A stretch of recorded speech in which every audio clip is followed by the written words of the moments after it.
top 10 ships we expect to see in Armada. These are going to be ships that we want to see coming up, hopefully soon, that are typically of the current time period or beforehand. I'm kind of leaving out Clone Wars ships, unless, of course, some of them appeared in more current stuff. For example, Y-Wings were in the Clone Wars, but they're also in the Galactic Civil War. But now, I'm not talking about squadrons, though. I'm only talking about the capital ships, or as they're called in Armada, ships. So, let's kick things off with number 10, the Executor, or Executor, the Superstar Destroyer seen in Episode 5 and 6. Now, this ship is much, much, much too large to just, drop into Armada under normal circumstances, which is why it's only number 10 on my list. The Executor is it's so much bigger than even an Imperial Star Destroyer that it would be monstrous to bring onto the table. So in order for them to make it, even at a very large scale, it's still going to have to be extremely large. And in order for them to make it, it'd have to be kind of like how X-Wing had a new mode of play called Epic. And it would have to be some kind of epic play if they actually did it. Now, I doubt we're going to see this for a long time, mostly because of the size, also because how are you going to even maneuver this thing? But also because of the fact that Armada is already pretty epic in its scale as is. It's already using, a 2 3x3 playmats side by side just to play it. So if we're going to see the Executor, if we're going to see a Superstar Destroyer at all, it may be a smaller Superstar Destroyer, or it may be something that hasn't come out yet.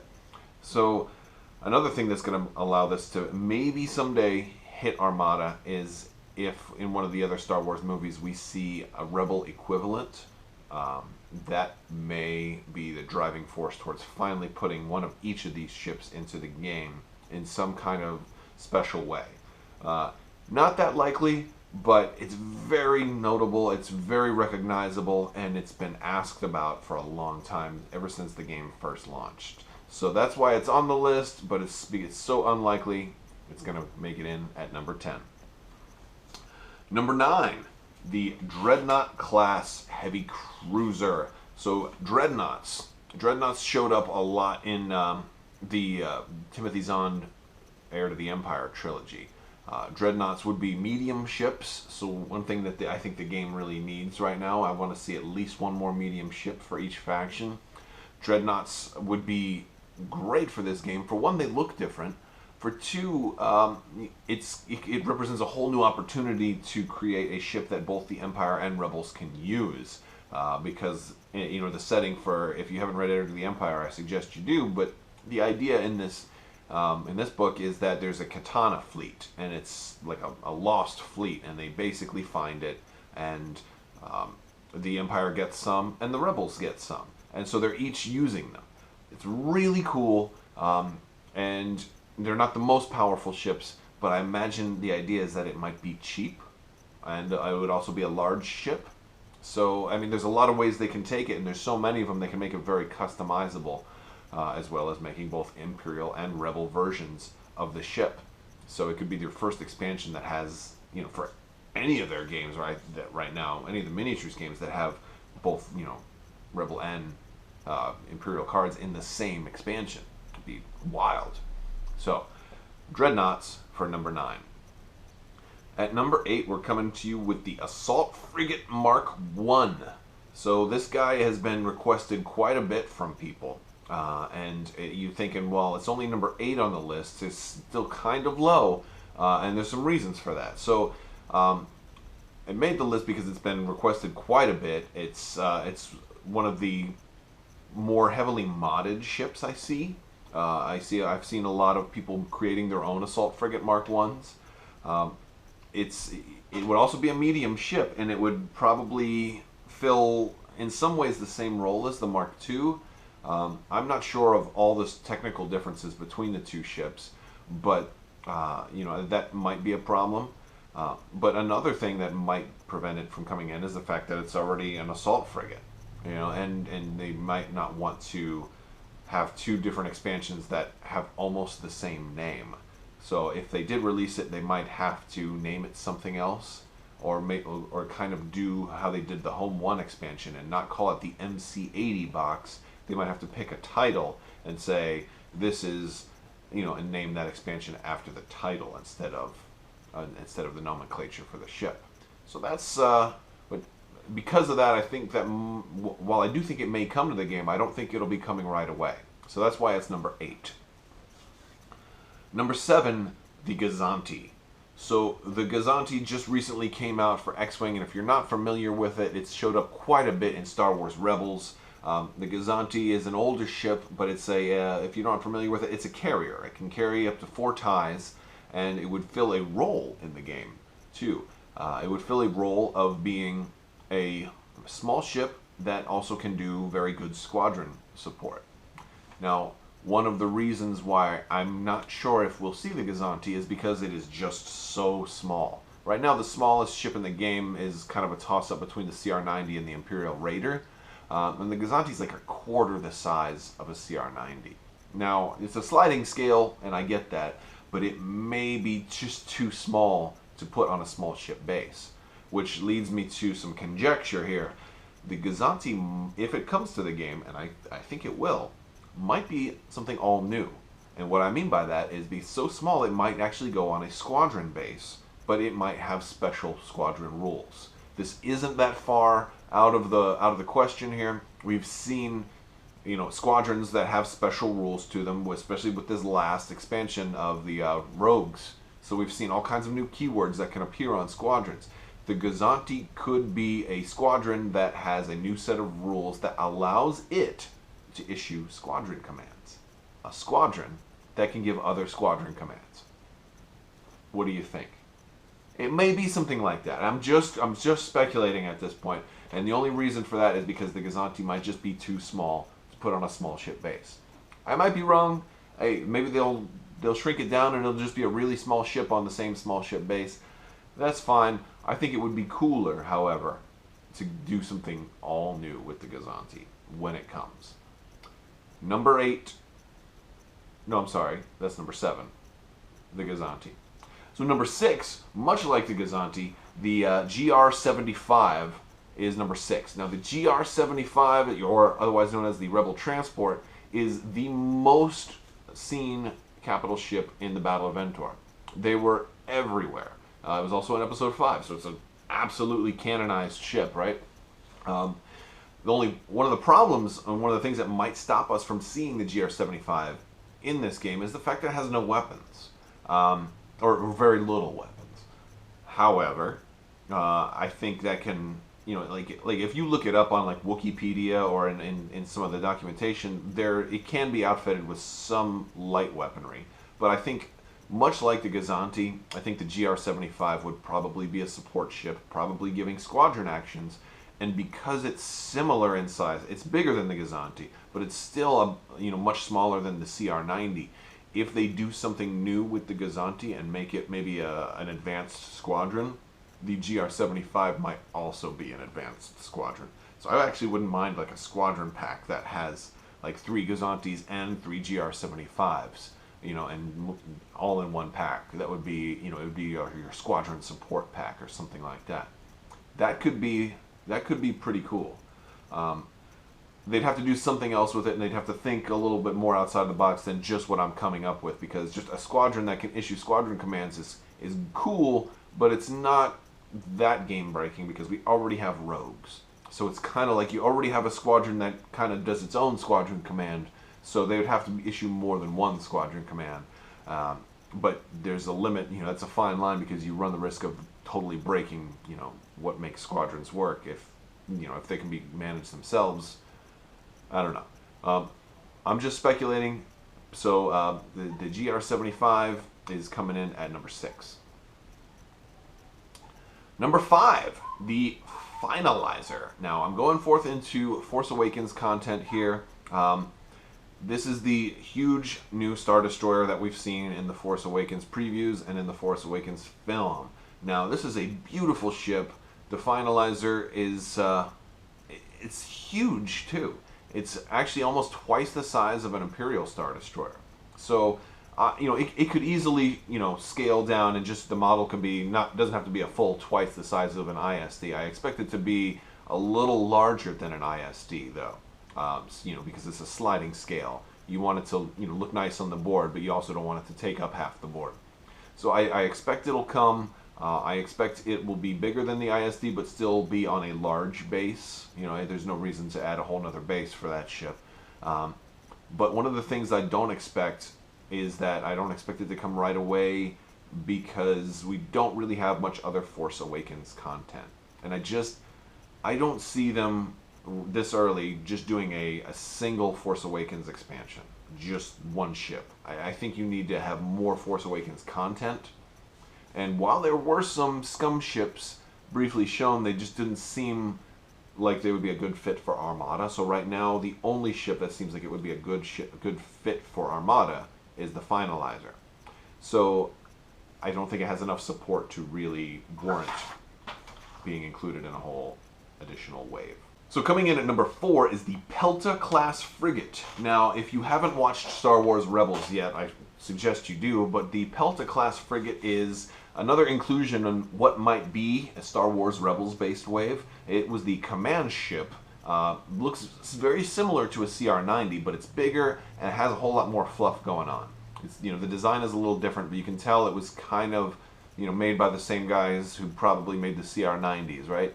So the Pelt class frigate would be, it's bigger. It's almost twice the size of a CR-90, not quite, but smaller than a Nebulon.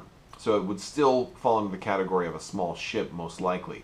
One of the things about a Pelt class frigate, though, is that it could definitely perform a small ship doing support.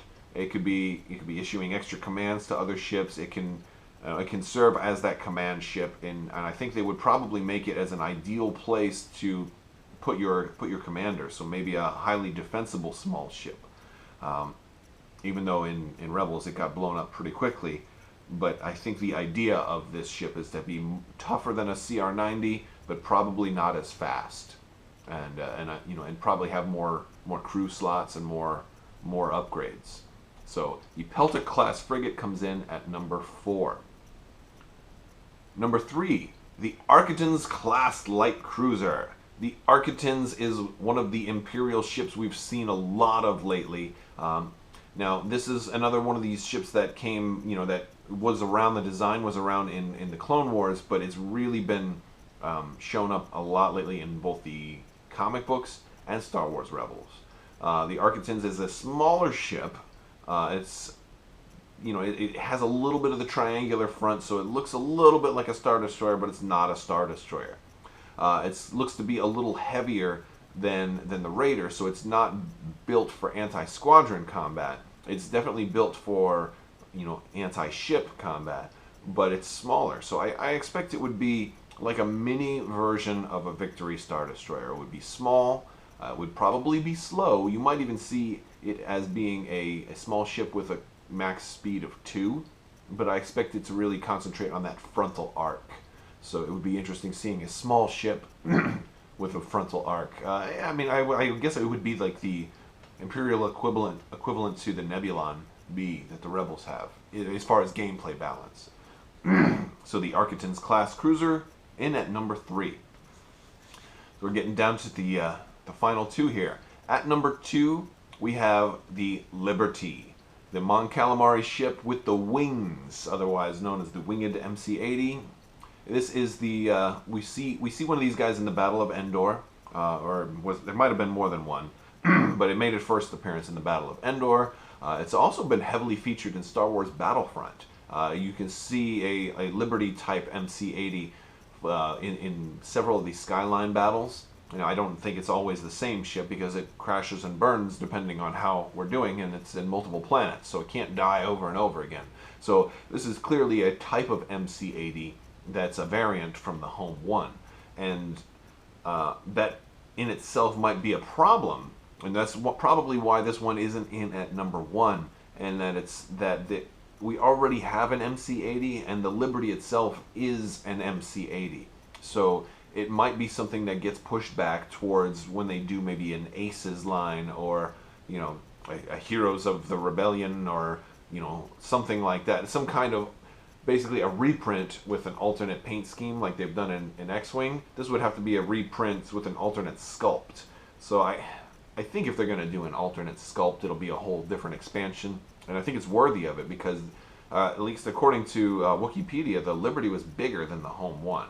Like 200 meters longer. So it could totally be another huge ship for the Rebellion. I'm sorry, another large ship for the Rebellion.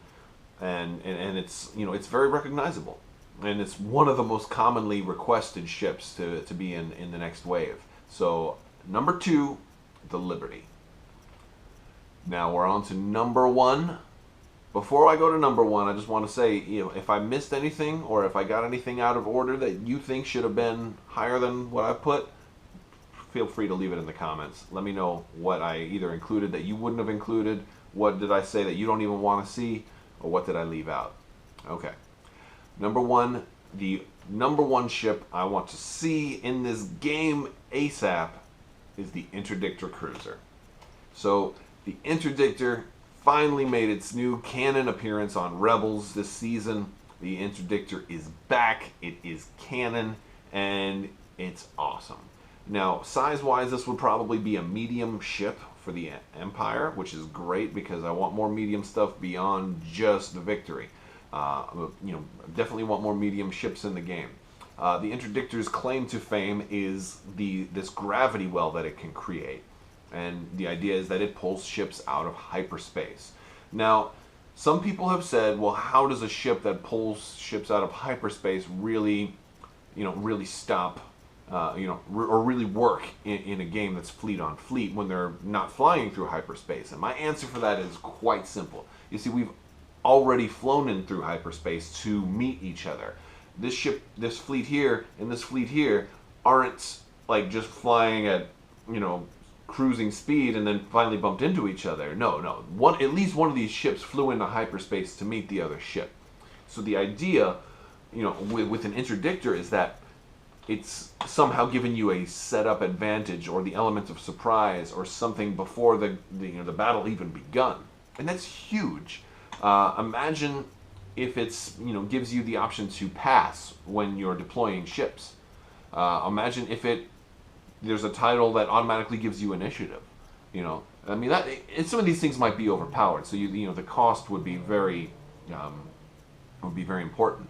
But even if its abilities or titles aren't that great, there's, you know, it's still another medium ship. It's a Star Destroyer. Well, it looks like a Star Destroyer. It's categorized as a cruiser, but it's huge, and it's going to have turbo lasers, and it's going to have, you know, it's going to be if it's a medium ship, it's going to be tough.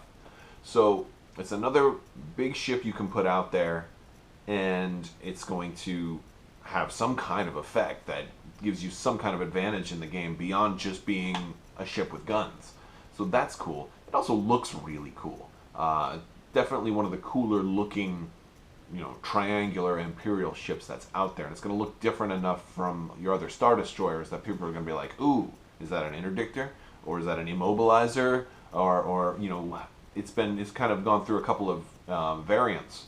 But I can see those being, I think there was a title, I think there was one called the Immobilizer. So there's plenty of titles available out there too. Another option too is that they could come up with some new tractor beams. And maybe they're tractor beams that are Interdictor only. And maybe one of them does kind of what we saw in Heir to the Empire, where it locks down a squadron and prevents it from moving. You know, that could be huge, especially for some of these builds that just run one squadron. Like a Boba Fett is out there, and I'm like, all right, well, we're going to lock him down, you know, for a couple of turns. And, oh, he's out of shooting range, too. Oh, darn. You know, so there's plenty of options that they can do with a ship like this, and that's not just going to be about who's got the biggest guns. I think Wave 2 is all been about who's got the biggest guns and who can roll the most dice at your opponent. And the Interdictor would be a great way to change up the game a little bit and be like, who's got the best strategic advantage? So, Interdictor, number 1, that's the list. Let me know what you didn't like. Thanks for watching so much, guys. Have a great day.